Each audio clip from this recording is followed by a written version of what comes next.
Bonjour Mathias, bonjour Cyril, Bonjour Paul. bienvenue à IT Partners avec un accent comme ça.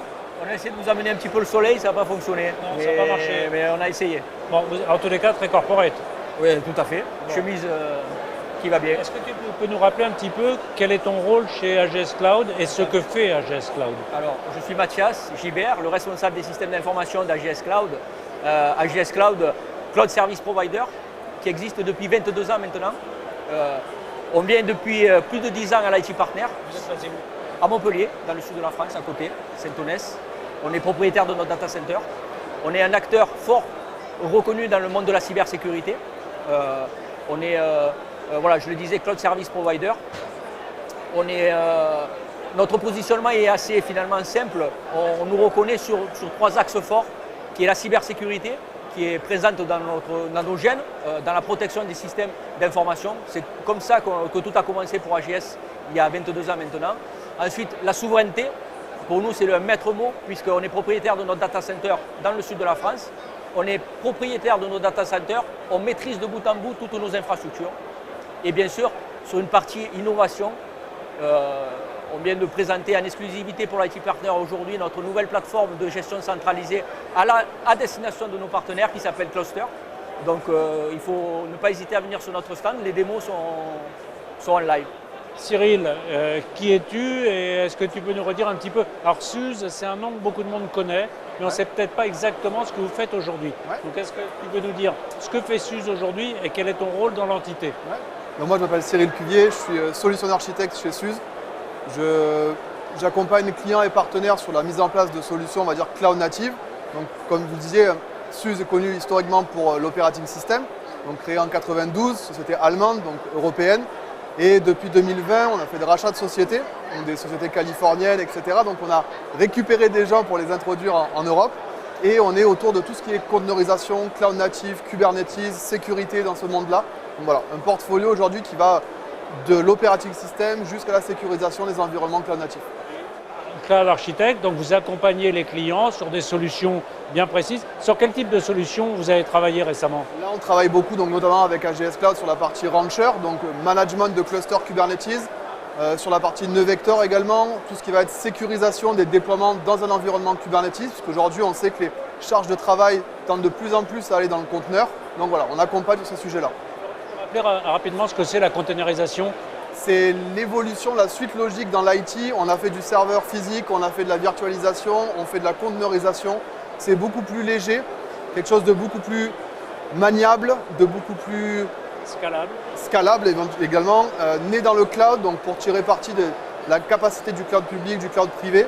Et c'est une nouvelle façon de développer aussi de l'application en microservices. On arrête d'avoir des monolithiques, on a des applications éclatées. Donc voilà, le conteneur est un format, on va dire, pour exécuter ces charges de travail. Et la portabilité aussi qui est... On repose sur ce service de containerisation-là. Justement. Tu peux me dire un petit peu comment tu as mis en place et pourquoi tu l'as mis en place? Il fallait, voilà, les temps de développement ils sont de plus en plus longs. Justement, la partie SUSE Rancher nous a permis d'avoir une démarche, ce qu'on appelle un petit peu le mode DevOps, pour faire du développement continu, de l'intégration continue, des temps de développement raccourcis, et bien pour pouvoir délivrer et mettre à disposition de nos partenaires dans des temps beaucoup plus courts les services qu'on propose.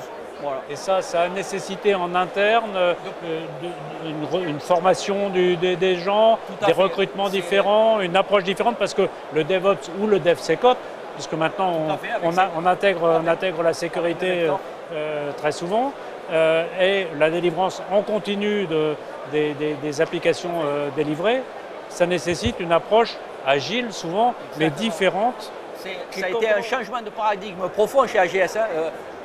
Cyril le disait, l'aspect monolithique qui hébergeait un petit peu l'ancien portail, il a fallu un petit peu changer de modèle pour accueillir un petit peu cette méthode agile qui nous a permis d'accélérer le temps de développement. Est-ce que c'était par rapport à une demande des clients Bien ou est-ce sûr. que c'était... C'est toujours un petit peu dans l'ADN d'AGS d'être à l'écoute de ses partenaires, de dire on va avoir besoin de ça dans des délais un petit peu de plus en plus courts parce que les enjeux sont de plus en plus forts pour nos partenaires également et donc il a fallu délivrer très très vite. Parce que les partenaires aussi, notamment avec la containerisation, avec Kubernetes ou avec Docker à un moment donné, ça nécessite aussi de leur part une montée en compétences, ne serait-ce que pour utiliser ces nouvelles offres. Il y aura deux types de partenaires. Il y aura le partenaire qui voudra nous confier effectivement la gestion de ces conteneurs dans une offre qu'on appelle conteneurisation as a service, où on pourra gérer pour le partenaire notre offre conteneurisation. Et ensuite, il y aura le partenaire qui, lui, a déjà un petit peu, qui est familiarisé avec ce mode DevOps un petit peu et qui voudra gérer lui-même son conteneur, pourra également, dans le catalogue AGS, gérer son conteneur lui-même s'il est autonome. Les développements qu'on met dans les containers, de toute façon, sont déjà des développements adaptés ou retouchés. Donc, on ne peut pas dire que le développeur il arrive vers Kubernetes avec un logiciel qui a été développé sans penser à Kubernetes. Non, il faut effectivement que ce soit pensé pour la containerisation.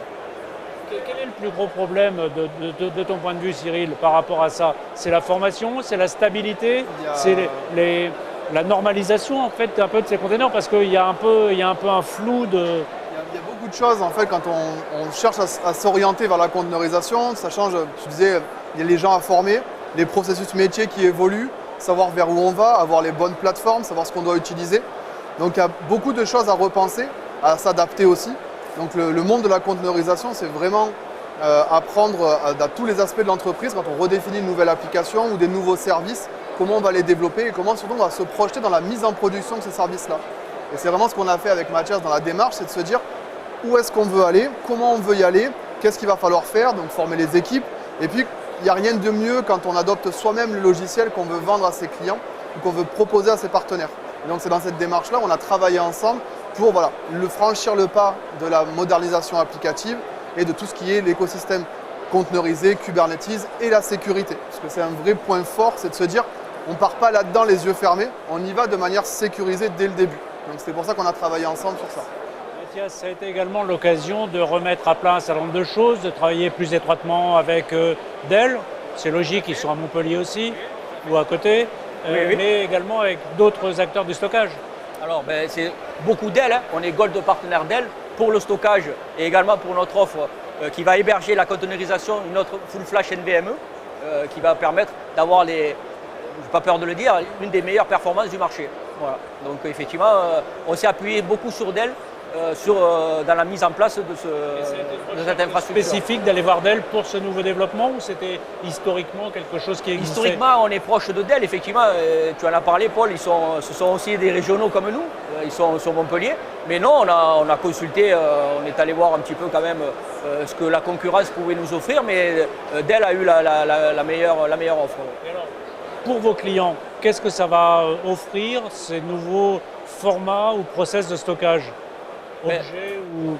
Stockage objet va apporter ce qu'on appelle l'immuabilité des sauvegardes pour nos partenaires.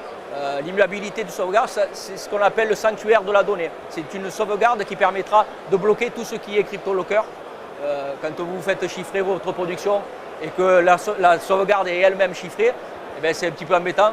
Vous n'avez pas de sauvegarde. Il faut savoir que 6 PME sur 10 qui se font crypto-locker ferment dans les 6 mois. Donc c'est catastrophique. Donc, on est là aussi pour sensibiliser nos partenaires, c'est de dire attention, voilà, la sauvegarde immuable arrive, ce sanctuaire de la data arrive, il va falloir l'utiliser justement avec notre offre de stockage objet et notre partenaire BIM également. Voilà. Il y a déjà un premier message à faire passer parce que les utilisateurs, souvent clients, même professionnels de cloud, ont l'impression que parce que c'est dans le cloud, c'est protégé. C'est pas parce que c'est un premier message, un premier niveau de message à faire passer. Et il me semble qu'il est important de le... Tout à fait, tu as raison, Paul. Et justement, cette sauvegarde immuable aussi viendra enfoncer le clou sur la protection de la donnée. Je le disais, on est expert dans la protection des systèmes d'information. Et avec Vim et le stockage objet, on vient enfoncer un petit peu le clou sur la protection de cette donnée. Alors, et l'intelligence artificielle, puisque tout le monde en a un petit peu, Dell fait beaucoup de choses dans ce domaine-là aussi. Et nous aussi, on n'est pas en reste. C'était important de prendre le train. On a pris le train un petit peu aussi de l'IA, on ne veut pas être en retard. Je le disais sur ce positionnement d'innovation qu'on est fier de porter. En interne, on est en train un petit peu de tester pas mal de choses comme une instance ChatGPT à mode privé, justement qui corrobore aussi et qui vient appuyer ce mode souverain dont on tient particulièrement. Donc ChatGPT dans un mode également privé. Ensuite, proposer demain, c'est pas prêt mais ça le sera bientôt, une offre GPU as a service, IA as a service, à l'attention de nos partenaires qui voudraient et qui auraient un besoin d'infrastructures GPU par exemple. On le sait, pour de l'IA, il faut du GPU costaud et qui peut être coûteux. On pourra être en mesure aussi demain de mettre cette infrastructure à l'attention de nos partenaires qui voudraient le faire. Chez Suze, c'est quelque chose que vous regardez, Cyril, l'IA, comment l'intégrer, comment prendre des modèles, comment proposer des modèles peut-être? On regarde ça sur différents aspects, toujours pareil de côté en interne par rapport à l'implémentation de l'IA au niveau des solutions, etc. et comment nos solutions peuvent être utilisées dans le cadre d'entraînement de modèles, etc. Donc on a un OS sécurisé, les intégrations avec les opérateurs pour consommer du GPU nativement.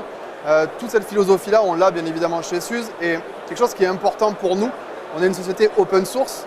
Donc amener aussi, véhiculer le message de l'open source grâce à l'IA, on parle beaucoup d'open source dans l'IA, c'est important. Et donc on est bien entendu présent sur ce secteur-là. L'open source, il faut regarder aussi beaucoup les licences, parce que de l'open source, il y en a 36 millions de licences qui ne sont pas toujours faciles à comprendre, notamment, j'essaie de me positionner pour les revendeurs qui n'ont pas de service juridique. Et les licences d'open source ne sont pas toujours simples. L'open source est fait pour autoriser la redistribution. Après, il y a ce qu'on va donner à la communauté, ce qu'on va vouloir mettre derrière un mur, un paywall, en termes de features. Nous, chez Suze, c'est clair, c'est qu'une version communautaire ou une version enterprise sera identique au paquet prêt. Par contre, ce qu'on va apporter, c'est du support niveau entreprise, c'est du consulting averti, etc. Donc pour nous, l'open source, c'est vraiment notre vecteur, notre façon de fonctionner. On est toujours orienté là-dedans. C'est quelque chose de transparent. La transparence, c'est fondamental pour nous. Pour vous aussi, l'open source est devenu... Open source, c'est une logique de souveraineté aussi. Exactement. Et puis, il est important d'avoir un partenaire comme Suze qui va nous permettre d'avoir le meilleur niveau d'expertise et le meilleur niveau de support pour demain, justement, être en mesure de proposer à nos partenaires la meilleure offre de containerisation as a service, par exemple. Voilà. Un petit peu sous forme de conclusion, Cyril, qu'est-ce qu'il faut faire si aujourd'hui je suis revendeur intégrateur pour essayer d'aller vers ces nouveaux outils de containerisation, c'est la formation. C'est énormément de formation, plus on va se former, apprendre, comprendre l'écosystème. Et puis pour un partenaire, c'est aussi comprendre les besoins de ses clients, être capable d'aller discuter de sujets dont on n'a pas l'habitude. Quand on parle de containerisation, vous l'avez dit, on va aller parler d'applications, donc se challenger aussi. Et voilà, c'est se former, il y a énormément de plateformes. Nous, chez Rancher, on fournit des académies pour appréhender Kubernetes, pour appréhender nos solutions également. Et puis de passer par des partenaires qui sont là pour ça aussi, qui l'ont implémenté et qui, fort de leur retour d'expérience, peuvent aider. Mathias, sous forme de conclusion, quel conseil tu donnerais à un revendeur pour mieux travailler aujourd'hui avec AGS Cloud? S'appuyer sur notre domaine d'expertise. Je l'ai dit, je ne vais pas le répéter, ces trois axes qui font ce qu'on est devenu après 22 ans. La cybersécurité, un expert dans la cybersécurité, un cloud souverain, c'est très important pour nos partenaires, de plus en plus. C'est-à-dire, attention, ne mettez pas vos données n'importe où. Il est important de savoir qui va manipuler vos données. Si elles ont une valeur, il ne faut pas les mettre n'importe où. Et après, sur la partie innovation, ils sont attendus avec force sur notre stand pour leur présenter justement notre nouvelle plateforme Cluster qui va leur permettre aussi de leur faciliter la vie. On le développe, cette plateforme est développée pour eux, alors attention, pour permettre justement de gérer tous les services qu'on va leur proposer jusqu'à la facturation, leur faciliter aussi la vie de tous les jours jusqu'à la facturation. Un vrai dashboard. Exactement. Merci. Merci Paul.